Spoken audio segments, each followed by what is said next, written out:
One. Welcome back to the card review. We are now at Hunter, which is the worst class in the current meta that we are exiting. And the future looks bright, right? You can only go up from the bottom. 45% win rate, while the second to worst class is at a 48%. Yeah, the future looks bright. It's like as bright as like the center of the sun, which is basically what my prediction is gonna be like about where Hunter is gonna end up. Like it is, oh my gosh. Okay, so as we did for the previous video, which was the Druid review, let's talk about what Hunter loses, right? So they are currently the worst class, as Adukta stated, and they are losing everything. Most importantly, they are losing so many early game tools, right? And as Hunter, they've always suffered the issue in which like their control cards are just not as good like of control cards as other classes, and their hero power is absolutely worthless if you don't get early pressure, right? So if you play a control hunter versus a control priest, or aka a priest, your hero, like they hero power a few times in the game, and that makes up like at least 1 to 2 cards, right? So that is just like a disadvantage that you are facing. But what are hunters losing when playing with their preferred style, right? Either sort of like aggro control, or sort of in my case like pure aggro, or even with you sort of a mid-rangey hunter, right? Like that still needs early game. They are losing fiery, and I will not name all the cards. I was about to say, if you're gonna name all the cards, go really fast, like auctioneer style, right? But really quickly, Fiery Bat on the Hunt, Carrion Grub, Infested Wolf, Kind Grandmother, Cloaked Huntress, Cat Trick, Owie Cat, Shaky Zip Gunner, Trog Beast Rager, Dispatch Kodo, Rat Pack. They're losing 1s, they're losing 2s, they're losing 3s. Oh yeah, and they also lose Call of the Wild. So they're losing so many things in the early game that give them tempo. Fiery Bat plus Alley Cat, right? On 2, they have Kind Grandmother and Trog Beast Rager. They lose Cloaked Huntress, which let them cheat out Secret, which helped out the Spell Stone, right? And if you look at this list right now on the left-hand side of what the cards remain, like a lot of the top cards are actually traps. You have Freezing Trap, Snake Trap, Venom Strike Trap, and the synergy to these traps are gone. Yeah, it's gone. It's over. Like, and a lot of these cards synergize with each other, right? That were really good. Also, like, we're talking a lot about these minions. They lose on the Hunt, which was so good with Hunter's Mark, right? So they're losing pretty much like everything in the early game, and a lot of their flexibility and options in the mid game as well. So, okay, that's what Hunters are missing. Do you have something to add to that, or should we talk about what they're gaining now? Wait, they're gaining stuff? Okay, well, let's talk about what they're gaining, and we'll just preface it so we don't get people's hopes up too much. It's bad. It's gonna stay bad, and I think we were pretty, what do you call that? Previewing it? No, I'm looking for a word. What word? Word. We were previewing. No. We were saying something that would lead someone to think of this. Prepping? Like concluding? No. Or okay. No word. The word will come to me eventually. I'll just say a random word like an hour into this. Please. Yes. Okay. But like it's foreshadowing. Thank you, Maxar in chat. Okay. We were foreshadowing. This is like English, English class of 6th grade. Keep on going. We were foreshadowing this when we were talking about that 2-drops are bad in Witchwood, that taunts have been refreshed, that everybody has initiative, and so it's just a bad spot for hunters and their whole entire archetype that works best for them. Okay. So we were foreshadowing that, and it's now all here, and it's bad. Now you may think, oh, it can't be that bad. Look at Hunting Mastiff. It's a 181. It's the highest rated hunter card. Wow, so good. And unfortunately, I have to remind you, if you haven't been watching the series and you just picked up on this video or just joined us, we have a bug in the system for all Echo cards, as we've known from the beginning, and everything's going to be reduced. But in particular, the ones that are going to be reduced really heavily are the cards that are 2 mana and are the cards that are played later on in the game. Okay. Of which Hunting Mastiff fits pretty damn well. Isn't it Mastiff? Mastiff, Mastiff. I don't know. We'll call it a Mastiff. Does anyone know? Right? Like, It's pronunciation. Really, I mean, people literally pronounce things in very different ways, and it's just called a different accent. I mean, it's you versus the rest of the world. It's like a 50-50. I know. So, I mean, people do it, and then all of a sudden it becomes like their own language, right? Like, it's treated as good for culture to mispronounce things. It's a social good. Anyway, the Hunting Mastiff is still a good card. It's not going to be a 181. I don't know where it's going to end up. I'm guessing somewhere like a 130. That seems like a good number, but we'll see once we get the system fully figured out.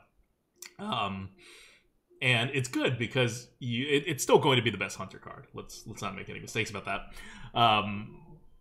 But it's not going to be in this premium category. If you see my scroll, it's on the left side. It's not going to be in this premium great slot. It's going to be in that good category. That's the second one. Yeah, when you say the best Hunter, like the best Hunter card from this expansion. Yeah. That's what I mean. Yeah, sorry. Yes. That was ambiguous. That was very ambiguous. Yes. So once again, it is not going to be the best Hunter card, but it is still going to be a very good card, and the best card from this expansion. So, yep, that's Hunting Mastiff. And I think it's easy to see. Like, split damage, the ability to just be something small, like a Bluegill Warrior, if needed, but also be something much bigger. And if you have the mana for it, you can even continuously get the card advantage by just like replaying it with no targets, right? Just as 2 mana, 2/1. Right, which is not great, but hey, sometimes it's just like you have like 2 leftover mana on the turn in which you needed to remove something, right? Like you still get a 2/1 out of it instead of like just hero powering, which normally for 100, just hero powering is great. But who knows what kind of hunters are going to happen in this meta with these cards. Not my hunters. Hashtag not Merp's hunters. So yeah, that's a Hunting Mastiff. Yep. So next card we have is a Vile Brood Skitterer. Right now, it is a 125. It is a 5 mana, 1/3 beast with poisonous and rush. So it's a hard removal. It's a little bit conditional just because it can't get like past taunts, right? But it is a hard removal. It is a somewhat targetable hard removal, and that's always good. That's always appreciated in the arena. And worst comes to worst, it's like a crappy 5-drop because it only has 3 health, but it does trade with anything big your opponent wants to put out, even if you don't use the rush ability. Like if you have nothing to do on turn 5, which again, these are not things hunters are normally concerned with, but I have no idea what hunters are going to look like now. Because the form that hunters used to look like, that's just flat out not going to work in this meta. So they're going to have to adapt. And sometimes, maybe only 10% of your games, maybe only 5% of your games, but to be able to play the Vile Brood, to be able to play your Assassinate as a 5-drop, that's worth something. Yep. So yeah, 125. It's not as good as an Assassinate overall, but it's still a very good card. Yep. And next, we have Wing Blast, which is a 112. Wing Blast is a 4 mana, deal 4 damage to a minion. If a minion died this turn, this costs 1, which is really good if you're able to trigger it. And I can already see some people questioning, it's like, why isn't this much higher? And sometimes a minion just won't die. Or sometimes you just need to play this without killing off a minion, right?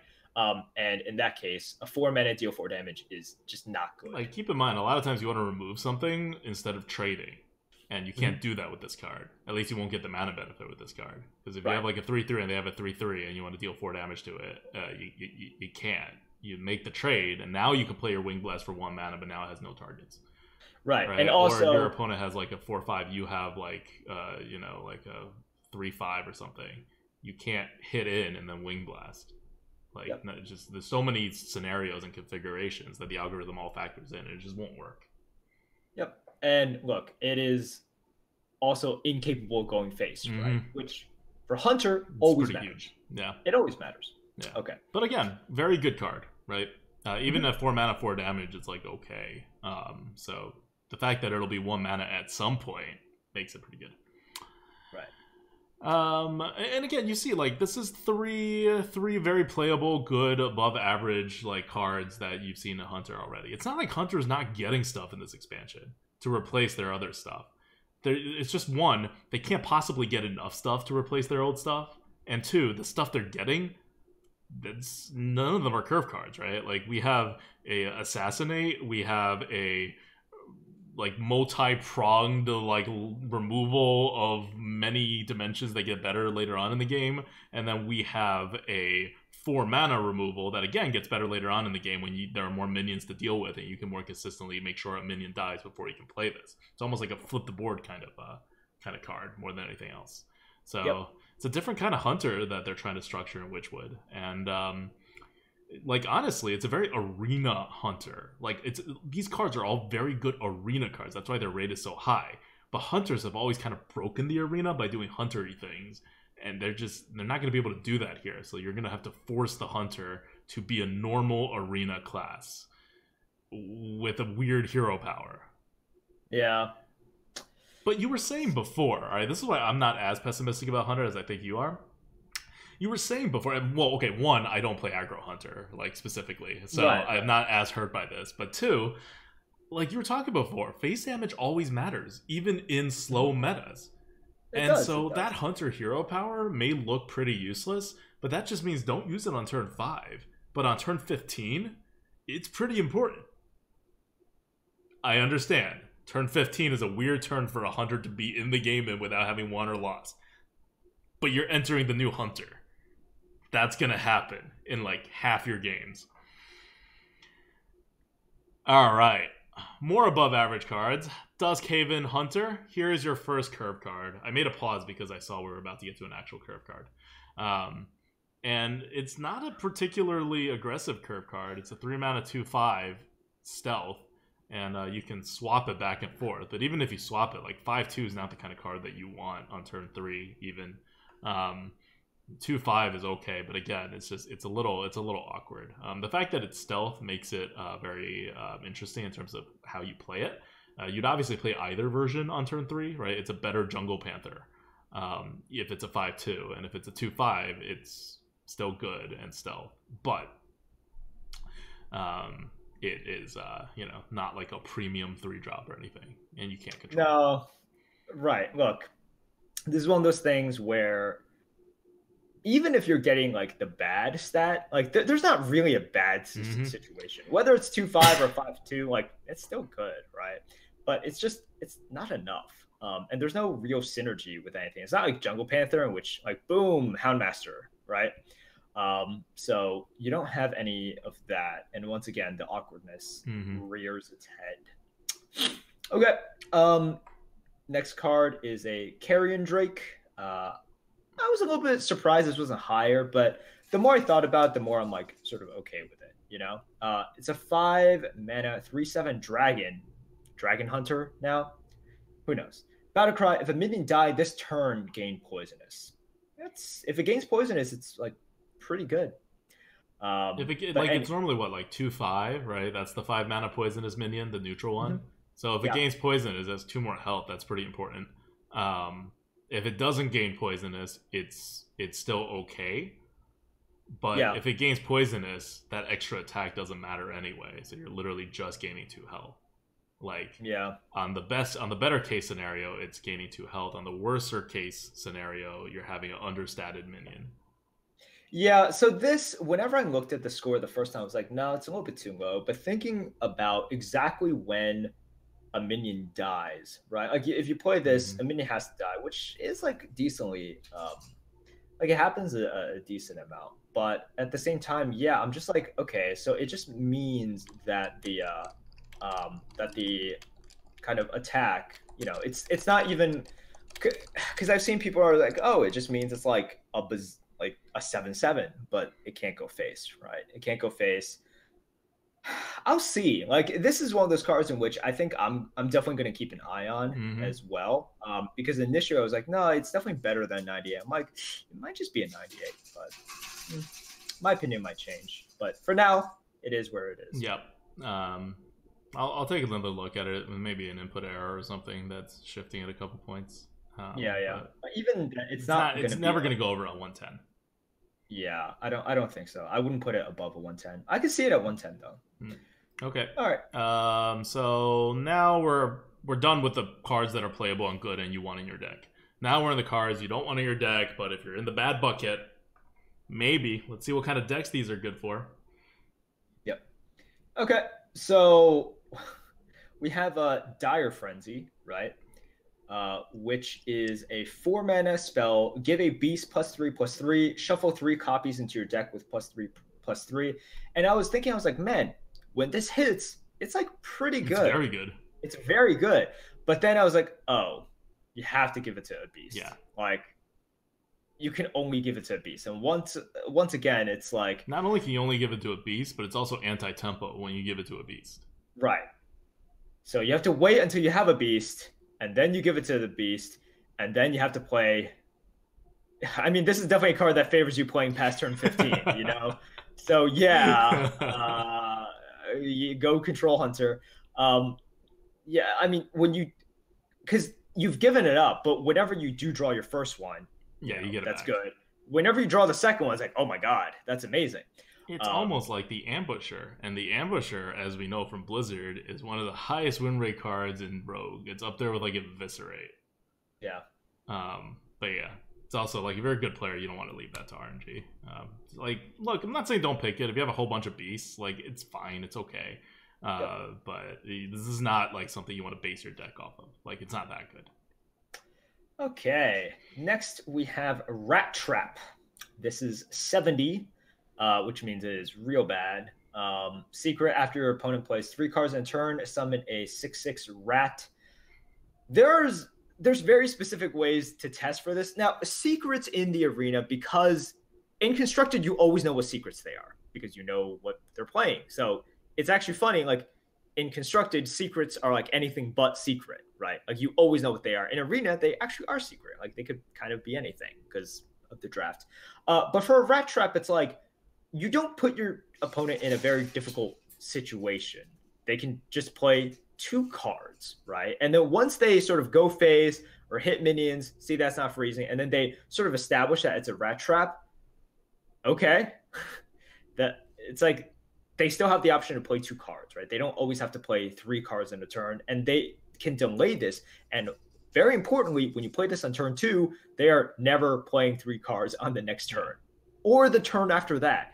And probably not the turn after that as well. So it's not about triggering it. It's really about playing it and telling your opponent, hey, look, I have an explosive trap maybe, or a wandering monster. And you know what that does?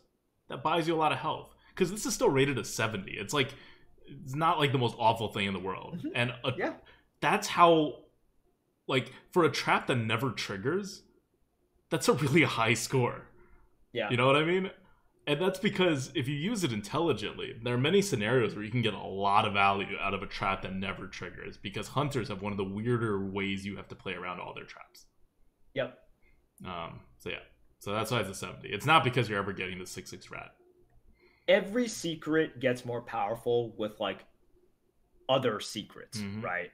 Especially other secrets that put them in a hard. Like if every secret was the same, but just like a little bit different, but they all did the same thing, they would all suck, right? Like they would all suck. But the variance and the coverage of all the secrets sort of helping each other out and boxing your opponent in, that is valuable. Okay, finally, 53. Do not play this. I know some people will try to make combo decks. You really need a good combo deck for this to be good. It is a Toxmonger. Whenever you play a 1-cost minion, give it Poisonous. It is 2/4. You need to play 1-cost minions, and you need a lot of 1-cost minions to make this a regular thing. And unless your 1-cost minions are also taunting, this thing's going to die the instant it hits the ground. So you're going to do it. It only has 4 health. Like, you can't play it on curve, obviously. And so you're just going to play it later on. You better play it with the 1-cost minions. And if you play it with more 1-cost minions, you're at risk of a board clear, because now your 1-cost minions are like getting the value out of it. But so you can only play like 1 or maybe 2, and then like you have to have 1-cost minions in your deck for this too, and your 1-cost minions are bad, and it's one of those cards where I could totally see a player who is, you know, not as good at the arena look at this and think, oh, it's a totally viable card. It may not be the best card, but it's an okay card. I could build a deck around this. Like, unless you happen to already have a whole bunch of 1-mana minions because Blizzard misbucketed a whole bunch of things and you had to take a whole bunch of 1-mana minions, like don't take this card. Yep. It's that bad. Just have this and a lot of Stone Tusk Boars, and make sure that you don't draw your Stone Tusk Boars without this. If you complete those 2 steps, you're good to go. But yeah, otherwise, don't. Yeah, no. All right, so that's basically it for the Hunter, common rares and epics. They're getting a couple of like decent cards, but once again, you can rewind the video and listen to everything that they're losing, and they are losing other than Shaman, which we would talk about later. I would say Shamans and Hunters are losing the most, because of this rotation. Can we talk about the best Hunter card ever? We can. So now that we went through those cards, we can talk about legendaries, and let us establish one of the all-time best Hunter cards ever printed. Like this is like it's a one stupid of the card. all-time best. It's just why Townmaster Shaw, it's 4-mana 3/6. All your other minions get rushed, not your other beasts, your other minions, because all minions can hunt. Basically, in a game mode in which initiative is becoming a little bit more common, but still initiative is always premium, and in arena in which even bad initiative is good, right? It is a good card. This makes every one of your minions basically just cheat. It makes them bypass the most essential handicap, which is summoning sickness. Yep. It's insane. And this is exactly the stat distribution that you want. You want this thing to be defensively oriented, right? So if this thing were like a 4-mana 5/4, for example, you'd be like, oh, okay, well, at least this thing might be able to get killed. This is what makes Water Ellie so annoying, right? For 4 mana, you get 6 health. 4 mana 3/6s that have an effect that is really annoying, it becomes even more annoying because you can't get rid of it. Houndmaster Shaw is all your other minions, not just you play the minion. It anything that death rattles out, anything that gets summoned, it's your other minions. If you play this and then you just for example, you can put this down and then trade in your Violet Worm, right? Yeah. And suddenly all those little worms have rush. You're thinking of the Violet Worm. I'm thinking of that 8-mana 4/4 Death Rattle 2/2s. Oh man! This is it's just you can Basilisk it out. It's a stupid. Yeah. If you see it, take it. That's where it is. We rate Deathwing higher more because that's a security thing, but I don't know if I'd actually take Deathwing over Houndmaster Shaw. Yeah, depending on the deck that you're constructing. Okay, so let's talk about the other one. The other one is not as interesting. It's Emeris. It's a 10-mana 8/8 battle cry. Double the attack and health of all minions in your hand. That sounds pretty good, except you've already lost a lot of tempo by playing a 10-mana 8/8, and you have to be holding a hand with a bunch of minions. Right. And so the effect is really good, really, really good, and it's part of the reason why a 10-mana 8/8 is not much lower. But once again, you're spending a turn to do nothing, right? Yeah. Your opponents are not they're going face and then taunting up. You better have some rush minions in your hand for this to work. That's why it's only 81. Maybe we're wrong about this, we'll see, but we don't think this is a terribly powerful card actually, despite the insane battle cry. Yep. Okay, that's it for Hunters. Once again, if you see Houndmaster Shaw, draft it, and you probably just win the game through that. That thing is absolutely insane. They need a hard removal for it, otherwise, otherwise it's basically over. Yep. And otherwise, if you're playing against a Hunter, adjust your expectations, because I think very few people are going to start out and just start playing Hunter in this expansion. It's it's starting off from a bad place. It doesn't look like it's getting that much better. But if you do see a Hunter in the arena, don't just think oh, I need to start protecting my face at all costs and use all my resources. They could be a control Hunter, very legitimately, or a late mid-range Hunter. These things are going to happen. Yep. All right. Well, that's it for Hunter. Once again, thank you to all the patrons and all of our Twitch subs. Thank you guys so much. Patreon.com/grinninggoat. And yeah, we will be back with Mage.